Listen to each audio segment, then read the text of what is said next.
park attendance stats for 2022 are out, and we have learned some very interesting information. Yes, so this is the yearly Theme Park Entertainment Association report that comes out, and it's looked at as the most, I guess you could just say, the trusted, or it's the thing most people look at when it comes to theme park attendance, basically. So these numbers are ones that are definitely looked upon when you're judging stuff. So the 2022 numbers came out. We talked about on the Disney show. Magic Kingdom was up from 21 to 22. Magic Kingdom was up 35%. Animal Kingdom was up 25%. Epcot was up 29%, and Hollywood Studios was up 27%. So in Universal Studios, they were up 20%, and Islands of Adventure was up 21%. So up across the board. Even Hollywood was up 53%, which probably some of that is from Nintendo opening. Or no, that would have been this year, so that wouldn't even for that reason. No, they were closed longer. That's true. They were.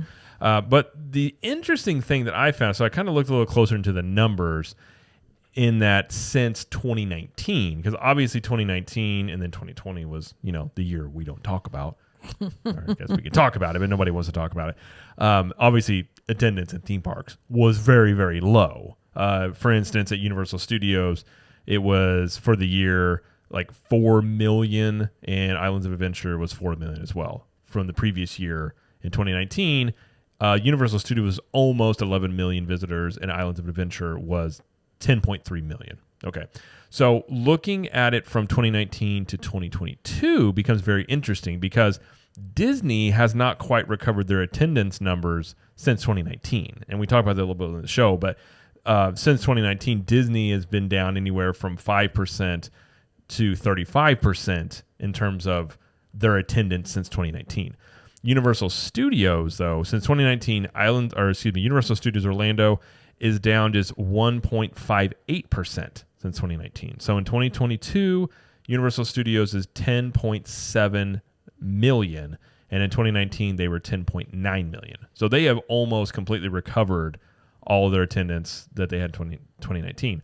And the only theme park out of, I believe maybe all of them, but I know it for sure out of Disney and Universal, that actually gained since 2019 is Islands of Adventure. Mm-hmm. So in 2019, Islands of Adventure had 10.3 million visitors, and in 2022, they had a little bit over 11 million visitors, which that is an increase of over 6%.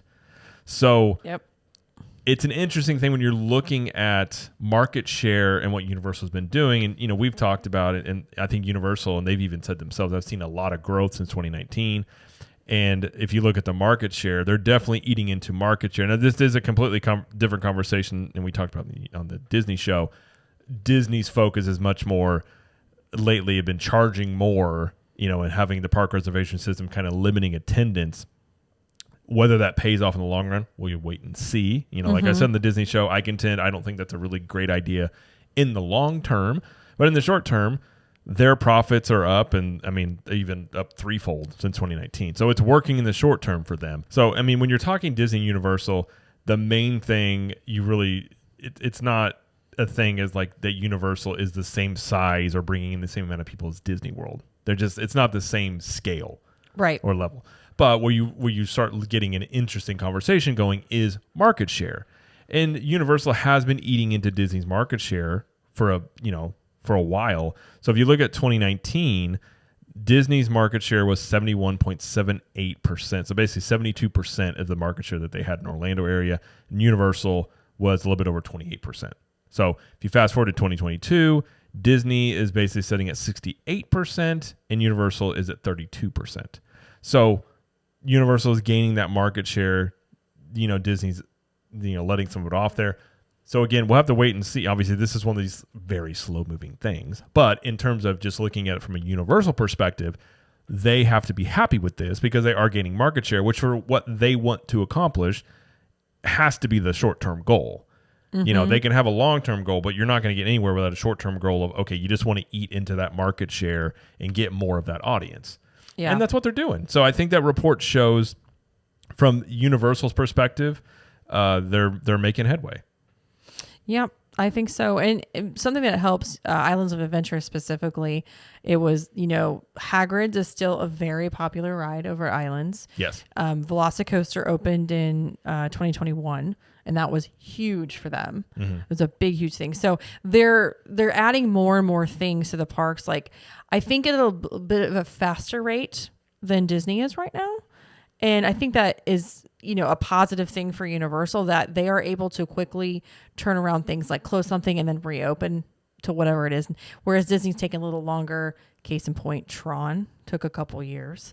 So I think Universal, if they're able to quickly do that, where they have new innovative things that are coming out quicker, that's just going to increase the crowds even more. At least that's in my opinion.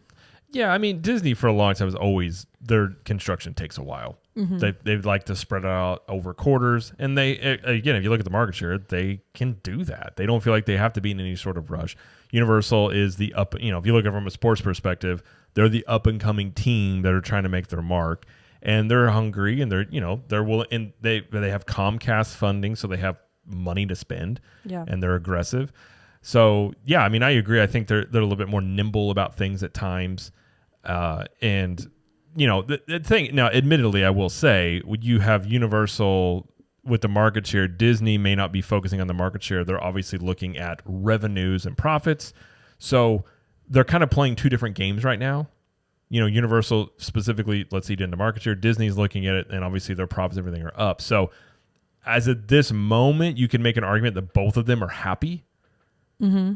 We'll just, it's going to wait and see how this plays out. I think with Epic Universe coming in the next couple of years, that's something that'll be very interesting to see how much that impacts this whole Orlando area. I will do some more updates on that, but Epic Universe it's going to be the largest theme park in North America. It's huge, just in landmass size, what they're adding to it.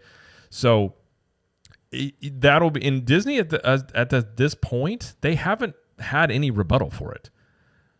In terms of I'm not expecting Disney to announce a new theme park, but not even like a new land. They have Tiana opening up. I think that's going to take like a year and a half to redo Splash Mountain. Nope, it'll be 2024 summer, so It'll be a year from now. So, and other than that, I mean, you have the Moana Epcot attraction coming to Epcot. They don't have anything else slated on the books. So, attraction-wise? Yeah. I don't think they haven't announced anything else. So, it'll be interesting to see what kind of reaction they have, or if they even do, if they're just in a wait and see. I mean, obviously, if you look at the market share, Disney has it, so they could potentially just wait and see how the impact is. In my opinion, that seems a little risky, because if Epic Universe is a really big success, even if Disney announced the next year, okay, this is what we're doing. I mean, theoretically, if they said we're opening a new theme park, it wouldn't be open for 5+ years.